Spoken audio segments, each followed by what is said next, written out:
দায়িত্ব নেবে। বিগত সরকার যেমন ছাত্রদের সেই বৈষম্যবিরোধী আন্দোলনের একটা কার্যকর ব্যবস্থা গ্রহণ করবে।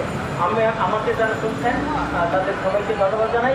এবং ব্যবস্থা তো তারা গ্রহণ করেনি নাই, একটা প্রকল্প তো ডিপিপি অনুসারে চলে। আমরা যখন সেই কাগজগুলো দেখেছি, আমরা যখন অর্থ মন্ত্রণালয়ের চিঠি দেখেছি, আমরা যখন মহিলা শিশু বিষয়ক মন্ত্রণালয়ের চিঠি দেখেছি, সকল কাগজপত্র দেখে আমাদের মনে হয়েছে যে আমাদের যারা অভিভাবক আছেন তারা আমাদের জন্য ভবিষ্যতে খুব ভালো একটা আওয়ামী লীগের আবর্জনা বলে বিদায় করে দেওয়া হচ্ছে।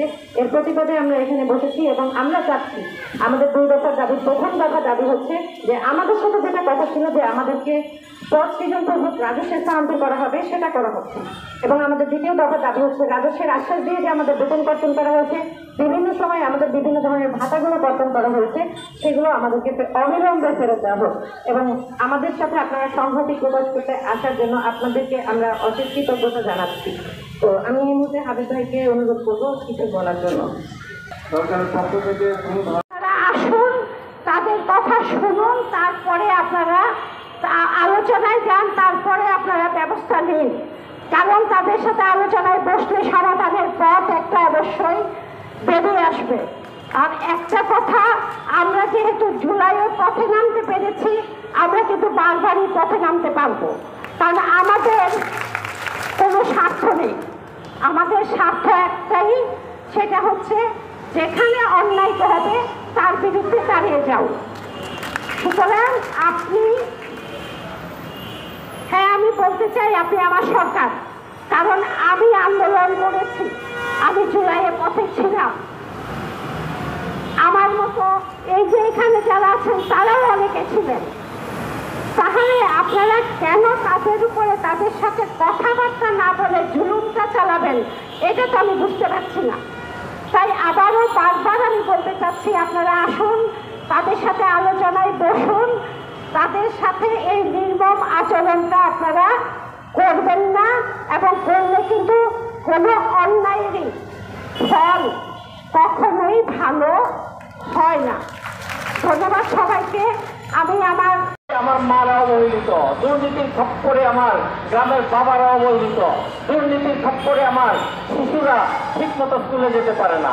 সেই জায়গাটায় যখন বাংলাদেশের এই আইনগুলা, বাংলাদেশের এই তথ্যগুলা, ডিজিটাল ডিভাইসে যে সমস্ত তথ্য পাওয়া যায়, এখন একটা মোবাইলে জিজ্ঞেস করলেই হয় যে আমি আমার ভোটার আইডিটা কিভাবে করব, মোবাইলে সেটা জানা যায়।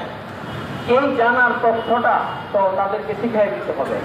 এইটা যেই তথ্য আপনারা দিতেন, তাদেরকে বসিয়ে রেখে, তাদেরকে হুমকি দিয়ে, তাদেরকে অকার্যকর করে, তাদেরকে বেতন দেওয়া হবে না, এই করা হবে না, সেই করা হবে না, সামনে প্রকল্প নাই, তুমুক নাই, তুমুক নাই। প্রকল্প নাই বললে চলবে নাকি? প্রকল্প আপনাকে আবিষ্কার করতে হবে। আপনি আকাশ থেকে প্রকল্প নামাইয়া আমার মাদের রক্ষা করবেন, তথ্য আপনাদের রক্ষা করবেন। প্রকল্প নাই বললে হবে না। রাষ্ট্র চালাবেন, প্রকল্প থাকবে না, রাষ্ট্রের মালিক হবেন কেমনে? রাষ্ট্রের ক্ষমতা ঠিক করবেন কেমনে? কাজে আমরা চাই যে এই তথ্য পাড়া সারা দেশে এই কাজটা করছে। আপনারা কি ফ্যামিলি প্ল্যানিং এর পরিবার পরিকল্পনা সহকারী বন্ধ করে দিচ্ছেন? তা তো দেন নাই। স্বাস্থ্য সহকারী বন্ধ করে দিচ্ছেন? দেন নাই। কিন্তু সেই জায়গাটায় তথ্য তাদের এখন অকার্যকর হয়ে গেল কেন? তাদের চাহিদা কমে গেল কেন? আর চাহিদা বাড়লই কেন? সচিব মহোদয়কে বলছি, প্রশাসনে বলছি, আমার মন্ত্রী এমপিরা পালাইছে, কিন্তু আপনারা তো পালান নাই। যেই সচিব ছিল সেই সচিবরা এখনো আছে, যেই উপজেলার কর্মকর্তা ছিল সে এখনো আছে, যেই জেলা প্রশাসক ছিল সে এখনো আছে। তাহলে আমার তথ্য আপনাদের গুরুত্ব কমে গেল কারণটা কি? এত সিজনাল হইলে হবে না তো মাননীয় কর্মকর্তা বৃন্দ। জেলা প্রশাসক আছেন যারা, সচিবালয়ে যারা আছেন, আপনারা সিজনাল কাজ করেছেন। যদি তাই হয় তাহলে আমাদের আন্দোলন আরো বেগবান করতে হবে। আর যদি আপনারা সুন্দর সুন্দর ভাইয়ে ভাইয়ে বলে, ভাইয়ে ভাইয়ে বাউ বাউ করে